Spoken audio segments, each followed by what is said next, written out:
Say. Love that Love that. song. All right, John Rush, he's the host of the radio show Rush to Reason. He joins us to talk about the top trending stories of the day. We're going to start off mentioning, John, you liked this one, Other John, my John, about the recently released emails. I get to be your John. That is so exciting. Yes. So Well, there's this, two Johns. Somebody's got to be mine. I mean, whether you like it or not. am I yours? Just your favorite or just your John? Whatever, my John. Recently released emails from the Hillary Clinton campaign are now giving some insight into what they thought about certain Republican presidential candidates. So there are new emails being released by WikiLeaks, and this seems to be a daily or every other daily occurrence. Clinton staff says Florida Senator Marco Rubio reminded them of Barack Obama back in 2008. As a matter of fact, one Clinton staffer said that Rubio's speech kicking off his White House run was much more reasonable, populist, and accessible than the rest of the GOP field. Seems like we're hearing WikiLeaks stuff almost every couple of days here. It's interesting to see what they're releasing. So, yes, my John, and now other John, John Rush. So, John, I feel like more and more could come out about these emails, and that Teflon Hillary, it doesn't make any difference anyway. But I do feel like WikiLeaks is trying to make a difference, especially after the tape was released in the bus with Trump. I feel like they tried to sprinkle a few things out there. There is, and you're gonna hear more on that, I'm sure, and you're gonna hear more things come out about Trump. So it's going to go back and forth. We're 28 days away from the election. You're not done yet, so everybody keep your seatbelts fastened. There's a lot more to come. You know, last hour we spoke with Michael Pelka, who spoke with someone that worked on Donald Trump's television show, The Apprentice, for years and was with him and recorded much of the video and handled a lot of the video. And he said he never heard him talk in that manner, either way, the way on the bus or in a way that people are insinuating that he used the N-word. He said he worked, numerous years on the show, and that was not part of Trump's language. So it'll be interesting at whether or not any video is going to come out. Geraldo Rivera is also promising more on Trump, but Geraldo Rivera also promised us in Al Capone's vault something exciting, and on live TV when he opened it, there was absolutely nothing. Yeah, let's just say that Geraldo has promised lots of things throughout the year. He works on hysteria, and again, I talked to some folks in the Trump campaign yesterday. You're going to see some more things come out about Trump. They're digging up every possible inch of things on him they possibly can. It's not over yet. You're going to see more released. We'll have to see what happens next. Now, what about this story that Haitians, I'm hearing Haitians fear Clintons will scam them again after the hurricane, the foundation accused of looting impoverished nation after the earthquake there. Tell me about this story. Well, as most people know, maybe they don't, but there's been 877 people killed in the latest, Hurricane Matthew. But back in the last big earthquake that happened, where the Clinton Foundation went down to try to clean things up, instead of getting things cleaned up and helping the Haitians, Hillary Rodham Clinton ends up getting her brother a contract for mining for 25 years. They received $10 million to build 10,000 homes, which, by the way, not one single home got built. They basically went down there and looted the Haitians. The Haitians today cannot stand Hillary Clinton and the foundation. In fact, the Haitians will tell you that if you want to vote for help for Haiti, vote for Trump. That's what the Haitians will tell you. That's interesting. All right. So, oops, how did this happen? The man in the Bill Clinton rape shirt, the T-shirt that says rape and Bill's picture popped up right behind Hillary, like side by side at one of her rallies. How did tell you? And then didn't she say follow that guy? Yeah, I think they wanted to get rid of him. And I think they finally did get him out of that particular rally. But how do you allow that to happen when you're in charge of the Hillary? I mean, the guy just changed his T-shirt in the middle of the rally, or what happened? But yeah, it's plain as day. You can actually see the, essentially it looks like, for those of you that can't see this, it's like the old Obama, Hope and Change T-shirt, other than it has Bill Clinton's face with rape along the bottom of it as the caption. Unbelievable. It's just, I'm stunned when you see the picture. It almost looks like it was photoshopped, and it wasn't. Okay, no, it's real. Let's talk about which one do you like, the Dems or the nuke plant? Which is your favorite of these two? Probably the Dems, just because it's so applicable. I mean, they're both very applicable to what's going on today. One involves cybersecurity, but the polling data, especially on CNN, and I've been saying this for a while, it's so skewed. And we've learned here recently that part of the reason why the CNN polls come out so much more favorable for Hillary Clinton is because they're sampling 20 to 30% more when it comes to the Democrat voters than they are Republicans and independents. So, of course, it's going to show higher for Hillary Clinton. Exactly. All right, John, your website? It's rushtoreason.com. Thank you, friend.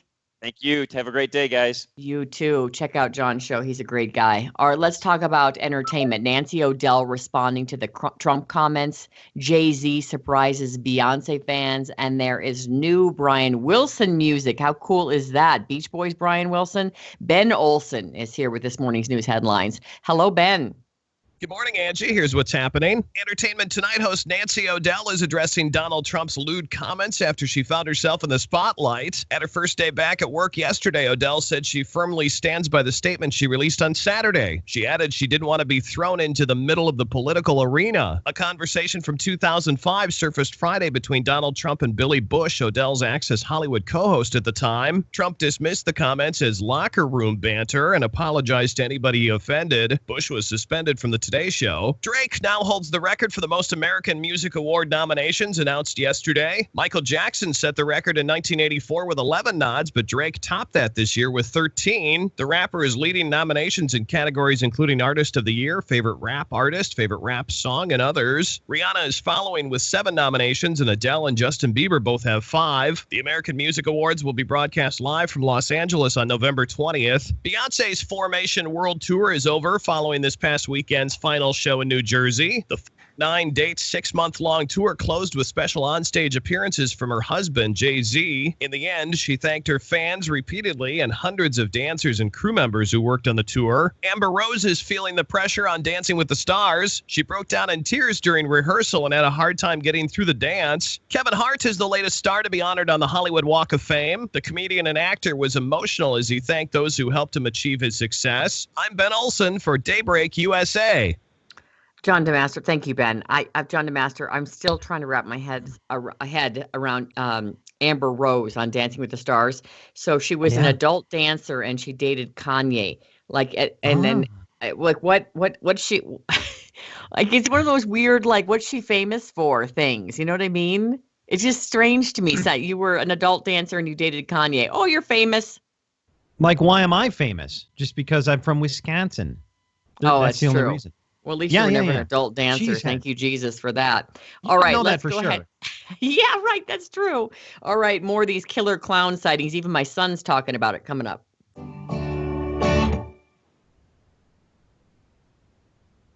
Giving it away. It's factual, but rather funny. Okay. Huh? All right. Okay. The John used stick to around. Oh, no, you are so bad. Around. What? I missed it. Nothing. He thinks he's funny. Sometimes, like Michael Pelka says, sometimes my jokes are just for me. Okay, right? No Men's Health today. That's fine. No, we'll do good news there. We should do Paul Keaton. Do you remember the Paul Keaton note I sent you? Oh. Yeah, he can go. Not today, but you should get him lined up for live. Okay. He said any day except one certain day, and it's in your text.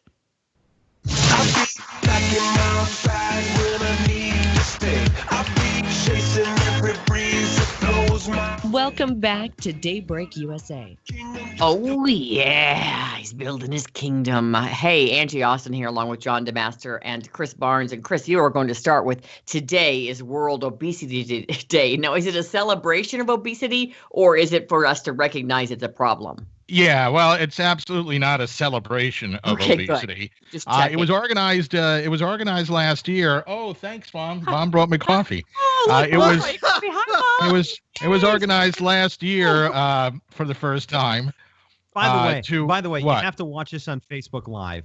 We're Daybreak USA. Go to Facebook, look for Daybreak USA, and you can see the live stream of all of the chaos that happens behind the scenes here at Daybreak, including what we were just laughing about.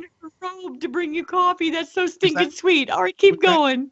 I can't believe you referred to it as chaos, though. My mom will not be pleased. Anyway, so the The World Obesity Federation did start this last year, and they actually started it to draw attention to the childhood obesity problem, which they say has increased rapidly in recent years. So if anything, today is a day to encourage governments, they say, to commit to stop the rise in obesity by 2025, and also for people to just kind of think about it themselves and to make some healthy changes in their own lives. I will, having said that, point out that here in the great United States of America, today is National Sausage Pizza Day.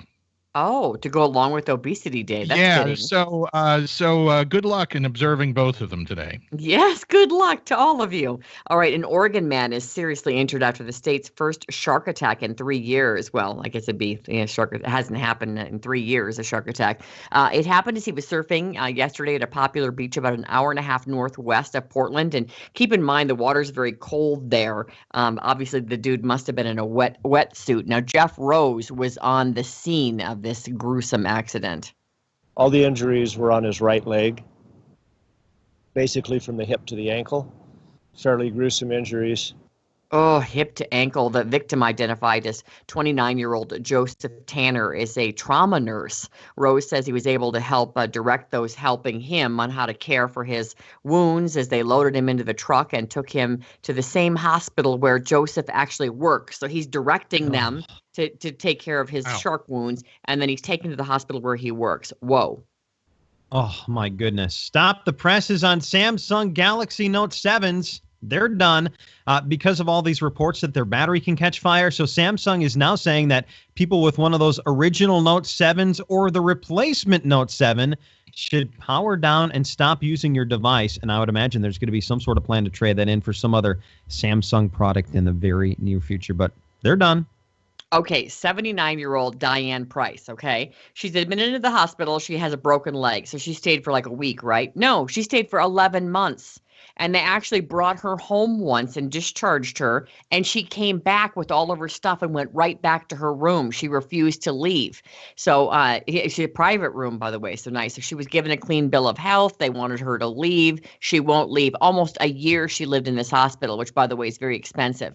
So they had her evicted from the hospital. And my understanding now is she has actually gone now into another hospital. She called their version of 911 in the United Kingdom. It's 999, saying she couldn't walk. She needed help going to the potty. And, hey, come and get me. I want to go to another hospital. So now she's living in another hospital. Just jumping hospital to hospital? Yes, and she's fine. Like, she just wants to be waited on hand and foot. She does not want to live on her own. When my grandpa was in hospice, usually end-of-life care, there was a lady that had been living there for 2 years, and it was a similar situation. What? They put her in hospice care, and she'd been there for 2 years, and the staff all knew her really well, and her name was Jean, and we saw her every day, and she'd be rolling around, and she had been living there for 2 years in this hospice facility, which was absolutely beautiful, but kind of a similar situation. She's working the system. Nice. Now, in this lady's case, by the way, she's ordered to pay the hospital bill of $10,000 for the legal fees, and she was ordered to be evicted from that hospital. All right, what's going on with these killer clowns? A woman went into labor early over a clown.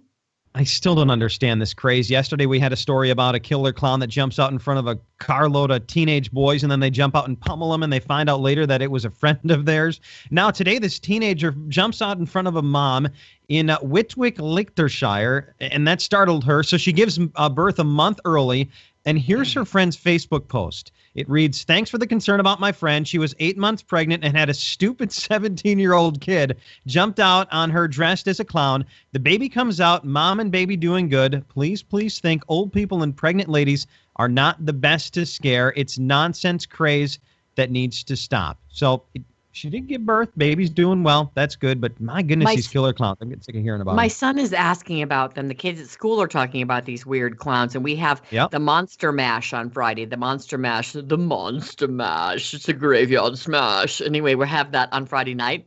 And my kids are not dressing up as clowns. One's dressing up as a basketball, the other as a knight, and the other as a giant piece of birthday cake. Delicious. I love cake. Chris. I like cake better than clowns. So did you hear about the chicken that tried to cross the road? No. Yep. You know that old joke? Well, it happened. In England, this happened a few days ago.